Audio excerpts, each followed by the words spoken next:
Big boss Marathi season 6च्या घरातून परत एकदा एक शॉकिंग एविक्शन झालेलं आहे मित्रांनो. होय, जसं मी तुम्हाला आधीच सांगितलं होतं की राखी सावंत ही फक्त कॉन्टेंटसाठी घरात बोलवली गेली होती आणि तेच झालं आहे. शेवटच्या आठवड्यात येऊन राखी सावंतला बिग बॉसच्या घरातून इविक्ट करण्यात आलेलं आहे. आता हे नेमकं कसं झालं, काय झालं, या सगळ्या गोष्टी खूप सारे क्वेश्चन मार्क्स आहेत. आजच जस्ट एक थोड्या वेळा पहिलेच इविक्शन झालेलं आहे. आता जस्ट न्यूज आली, काल कुठल्याही प्रकारचं इविक्शन झालेलं नव्हतं. फ्रायडे होता तरी आज इविक्शन झालं आहे सॅटर्डेला.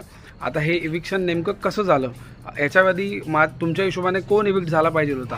की दीपाली झाली पाहिजे होती, अनुश्री झाली पाहिजे होती, राकेश झाला पाहिजे होता, कोण झाला पाहिजे होतं?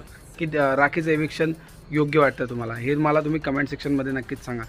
लवकरच नवीन व्हिडिओ घेऊन येईल ज्याच्यामध्ये राखीचं इविक्शन नेमकं कसं झालं आणि कुठे सूत्र चुकले किंवा कुठे सूत्र फिरले की बायस्ड गेम परत एकदा झाला, हे मी तुम्हाला माझ्या व्हिडिओद्वारे कळवेल. थँक्यू. कमेंट करा, लाईक करा, शेअर करा.